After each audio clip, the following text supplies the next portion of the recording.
लुधियाना में काम करना शुरू किया, मुझे वो दिन याद है कि जब उनके साथ में चलता था तो उनके पास एक टूटी फूटी बाइक हुआ करती थी। कुछ लोग देखे उस बाइक को, वो चलती नहीं, हिलती ज्यादा थी। मैं उस बाइक पे घूमा हूं तो उस समय हम और अरविंद जी दो ही व्यक्ति घूमा करते थे उस बाइक पे। अरविंद जी एक बात बोला करते थे कि भैया आरसीएम चलेगा लुधियाना में? हम बोले 100% चलेगा, क्योंकि चलाने वाला तू है।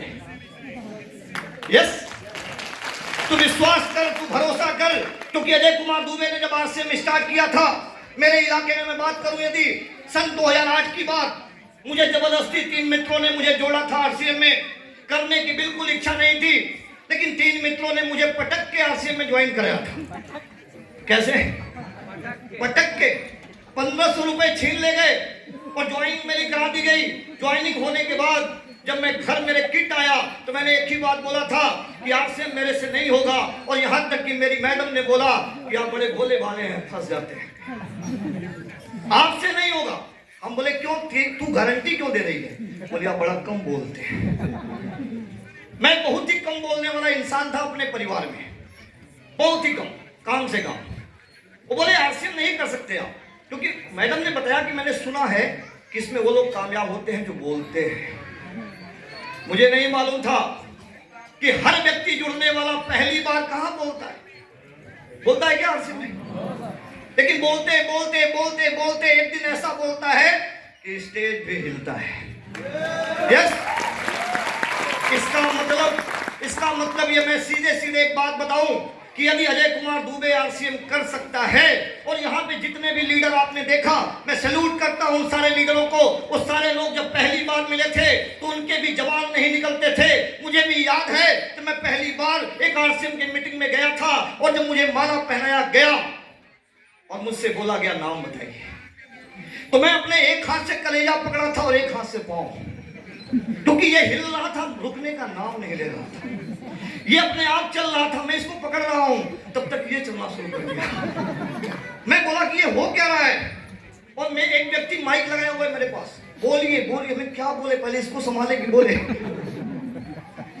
इसका मतलब हर इंसान के अंदर कहीं न कहीं वो डर है कि हम नहीं कर सकते, लेकिन ये बार बार इस संगत में आता रहे, बार बार इस माहौल में आता रहे, तो उसके अंदर भी आवाज आएगी, yes I can do it, yes I can do it.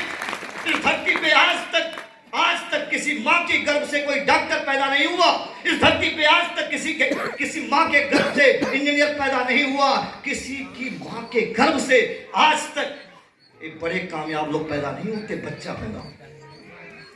क्या होता है? लेकिन निरंतर प्रयास करने से, निरंतर सीखने से, निरंतर प्रयास करने से, निरंतर लगे रहने से इस समाज में एक बंदा डॉक्टर बनता है, एक बंदा इंजीनियर बनता है। यदि निरंतर लगे रहने से एक व्यक्ति डॉक्टर बन सकता है, एक व्यक्ति इंजीनियर बन सकता है, तो आप सभी लोग आईटी अचीवर क्यों नहीं बन सकते? क्यों नहीं बन सकते? मामला है, दुनिया लाख आपके ऊपर भरोसा करे चाहे न करे, यदि आपके ऊपर भरोसा है तो आप भी कर सकते हैं, आप भी कर सकते हैं, आप भी कर सकते हैं। इस हाल में बैठा हुआ हर व्यक्ति आरसीएम बिजनेस का टेक्निकल अचीवर बन सकता है, इस बिजनेस का रॉयल्टी अचीवर बन सकता है। बस आपको अपने आप पे भरोसा करना पड़ेगा, अपने आप पे भरोसा करना पड़ेगा। अचानक बारिश का पानी जो आता है ना, बाढ़ नहीं लाता, लेकिन निरंतर 6-7 दिन बारिश हो जाए लुधियाने में तो क्या हो जाता है? बाढ़। निरंतर बरसने वाला पानी सबसे खतरनाक माना जाता है। बार बात बताई गई है। बचपन में मैंने पढ़ा था कि रस्सी बार आने से पत्थर को काट देती है, जानते हैं? बार रस्सी यदि जब कुएं से आती है ना, रस्सी बहुत मुलायम होती है, पत्थर बहुत हार्ड होता है, लेकिन जब वो बार रस्सी वहां से आती है तो उस पत्थर का सीना काट के रख देती है। यदि आप भी लगातार इन मीटिंगों में, इन सेमिनारों में लगातार बने रहेंगे तो एक दिन आप भी गरीबी का सीना चीर के रॉयल्टी अचीवर बन गया। इसकी ताकत है। 3 ही काम करना है। जाना चाहते हैं? कितने काम करना है? 3 काम। जाना चाहते हैं? कामयाबी आती कैसे आरसीएम में? ओके, 3 काम, मात्र 3 काम करना है आपको। पहला काम क्या करना है कि आरसीएम बिजनेस में आने के बाद 100% दुकान बदल दो। आप कैसे बोलते हैं, कैसे लगते हैं, काले हैं, गोरे हैं, नाटे हैं, लंबे, कोई मतलब। आरसीएम बिजनेस हर उस व्यक्ति को कामयाब बना के रख सकता है जो पहला काम करे, अपना दुकान बदल दे। कितने लोग बदल सकते हैं? एक कसम खाओ कि आज के पहले दादाजी ने, मेरे पिताजी ने, लोगों ने हजारों लाखों रुपए का सामान खरीदा, कभी आज तक जिंदगी नहीं बदली। लेकिन यदि 10 साल एक व्यक्ति आपसे खड़ा होकर कमिटमेंट मांग रहा है, कितने साल? 10 साल। सिर्फ एक काम करना कि आज से कसम खा लेना कि बाजार का सामान मेरे घर नहीं आएगा। यदि एक काम आपने कर दिया तो ये पहली जंग आप जीत जाएंगे। अजय कुमार दुबे को बताया गया था कि पहला काम ही यही है। आज के बाद नमक आएगा तो आरसीएम का, आज के बाद तेल आएगा तो आरसीएम का, आज के बाद कपड़ा होगा तो आरसीएम का। ये बात जब मुझे बताई गई तो मैंने सीधा सीधा डिसीजन लिया कि आज के बाद जब तक जीऊंगा आरसीएम के कपड़े पहनूंगा, और यहां तक यदि आरसीएम जिंदा रहा और मेरे लास्ट टाइम तक यदि कफन भी हो तो आरसीएम का होगा।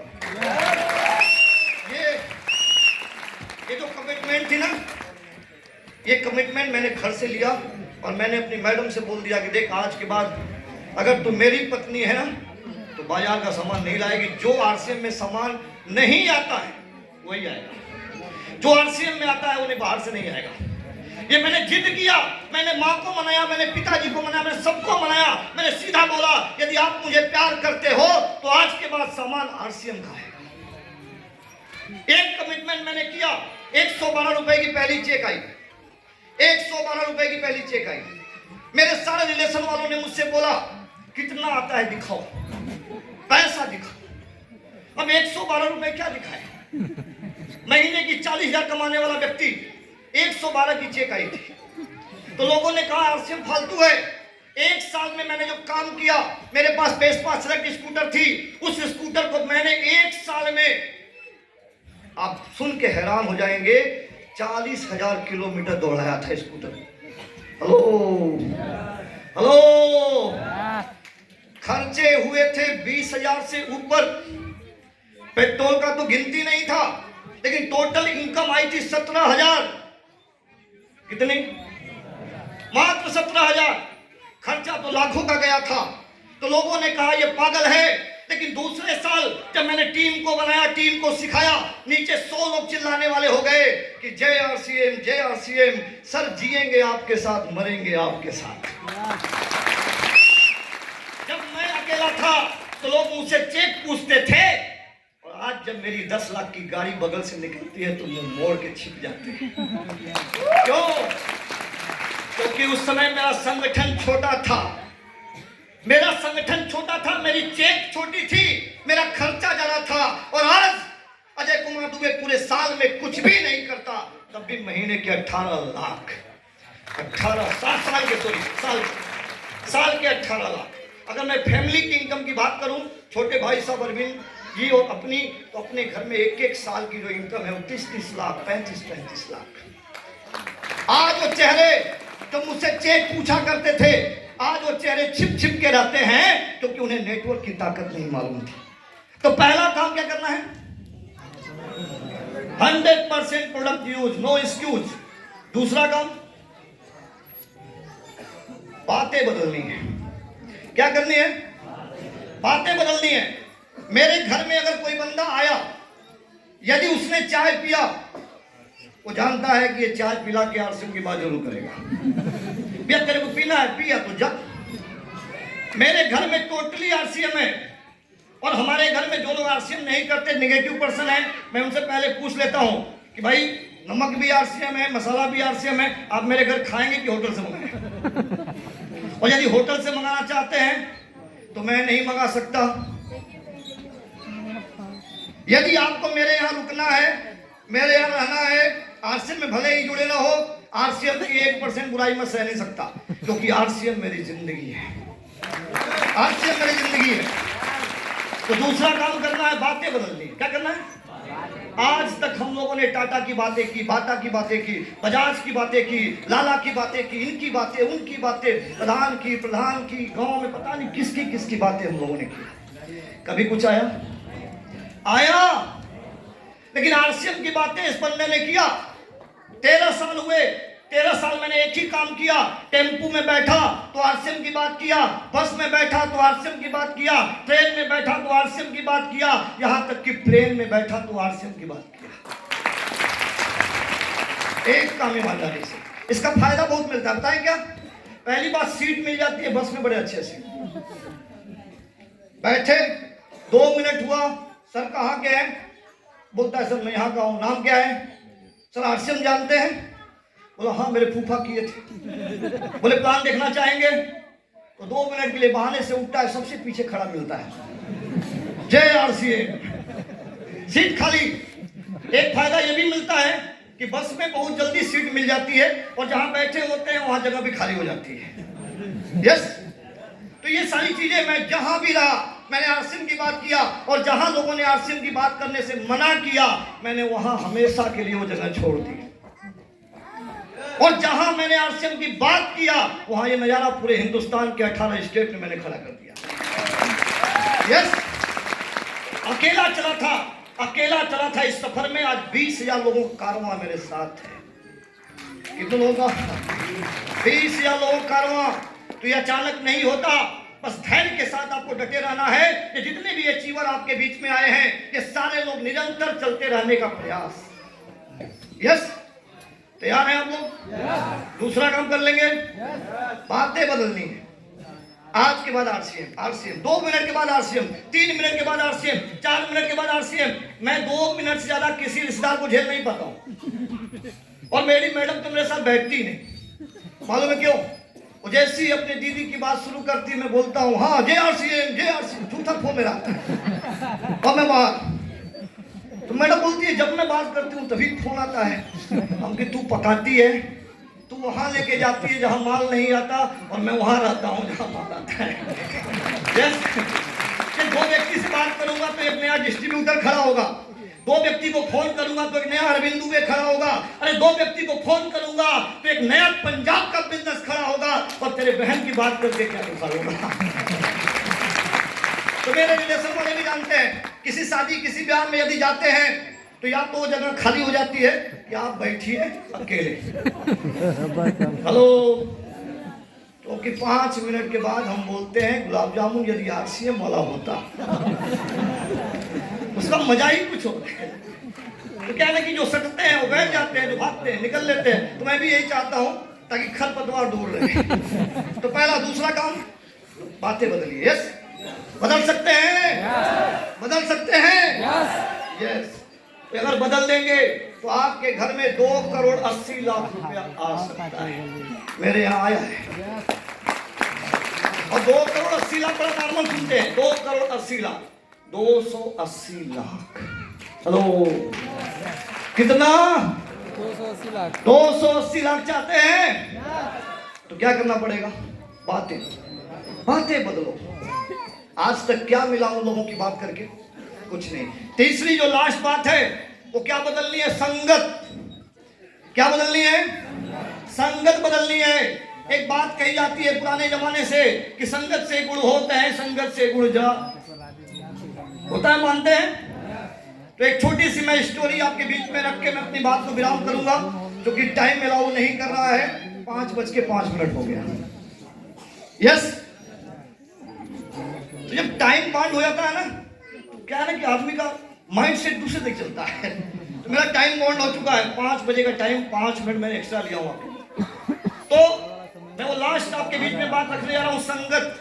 यदि आप इस तरह की मीटिंग और सेमिनार में आते रहे तो आप कामयाब हो सकते हैं। एक छोटी सी कहानी है। यूएस से उत्तरी दक्षिण अमेरिका में एक सर्वे हुआ कि क्या संगत का असर सिर्फ इंसानों पे होता है, क्या संगत का असर सिर्फ इंसानों पे ही होता है कि और कहीं होता है। तो चेक किया गया। उस समय यूएसए के अंदर एक सर्वेयर टीम 20 लोगों की एक टीम बनी और उस टीम ने क्या किया, दुनिया में सबसे ऊंचे उड़ने वाले चील को सर्वे के रूप में रखा। चील के बच्चे को, और चील के विषय में बात कही जाती है कि चील की जो एक वयस्क माँ जो होती है ना, जब अंडे देने वाली होती है, बच्चे देने वाली होती है, तो उस टाइम सबसे ऊंची चोटी ढूंढती है, सबसे ऊंची चोटी। यानी बाकी पक्षियों की अपेक्षा चील सबसे ऊंची चोटी को चुनती है, सबसे ऊंचे पौधे को चुनती है, पेड़ को चुनती है, बड़े पेड़ को, सबसे ऊंचाई पे जो होते हैं, क्योंकि उनको अपने बच्चे को ट्रेनिंग भी देनी होती है।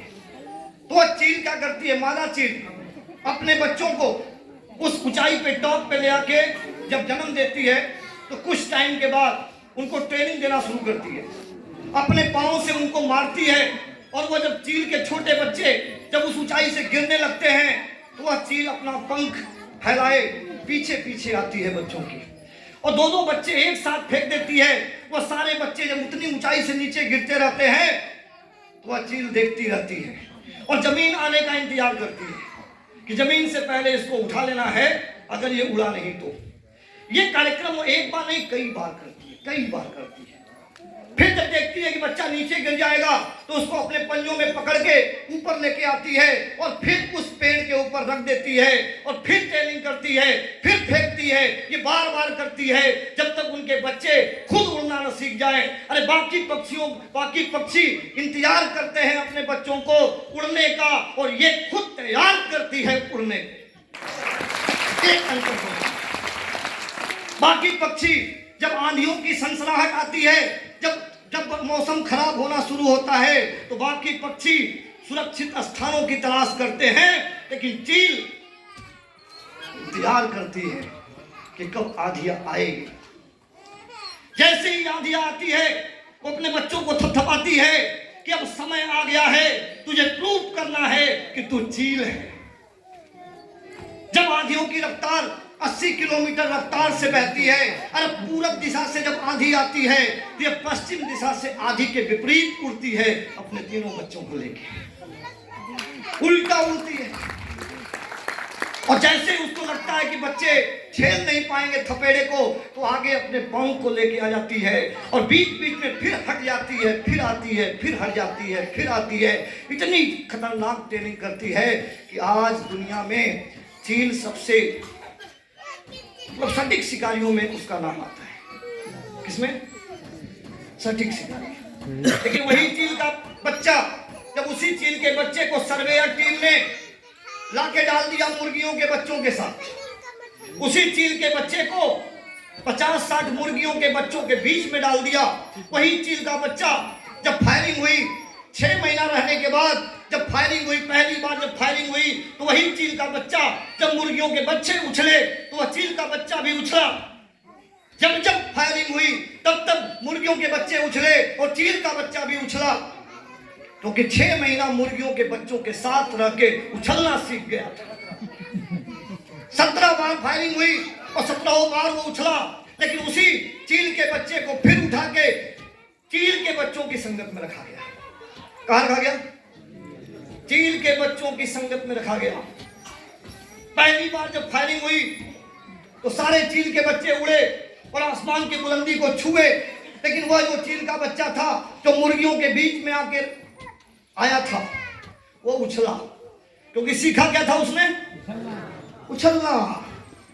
वो उछला, पहली बार फायरिंग हुई, वो उछला, सारे चील के बच्चे उड़े। जब वो नीचे आया, तो सारे चील के बच्चों को देख रहा था कि इसके पंख भी मेरे जैसे हैं, इसके चोंच भी मेरे जैसे हैं, अरे इसका कलर भी मेरे जैसा है, इसके सारे अंग मेरे जैसे हैं। ये उड़ते हैं, मैं क्यों नहीं उड़ता? ये उड़ते हैं, मैं क्यों नहीं उड़ता? ये बात उसको बहुत दर्द करती थी। वो पागलों की तरह भाग भाग के सारे चील के बच्चों को देखता था, उनके चोंच को देखता था, उनके पाँव को देखता था, उनके पंख को, उनके रंग को। और जब चील के बच्चे उड़ के आते थे, तो ये बेचैन हो उठता था कि ये सब उड़ते हैं, मैं क्यों नहीं?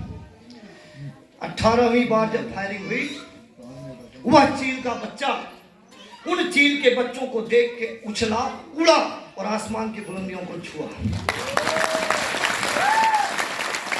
ये कहानी मैसेज, ये रियल है, ये स्टोरी नहीं है, ये रियल सर्वे हुआ था कि यदि चील के दुनिया के सबसे तेज उड़ने वाले पक्षी को भी यदि मुर्गियों के साथ रख दिया जाए तो उछलना सीख जाते हैं, और उन्हीं बच्चों को यदि संगत बिगड़ जाने के कारण यदि फिर से उड़ने वाले लोगों के साथ रख दिया जाए तो उड़ना सीख सकते हैं। तो यदि चील का बच्चा उड़ सकता है तो हम तो इंसान के बच्चे हैं, हम क्यों नहीं उड़ सकते?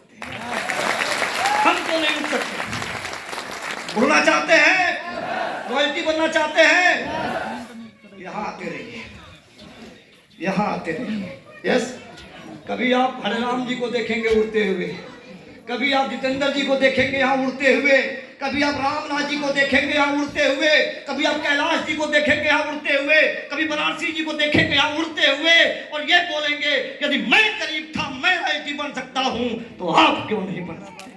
आप क्यों नहीं बन सकते हैं? ये चीज आप अपने माइंड में सेट करें और लगातार काम करें, लगातार मीटिंग के संपर्क में रहें, और हम सब मिलके इतिहास रचेंगे। इस लुधियाना की धरती पे फिर से एक नया इतिहास रचेंगे।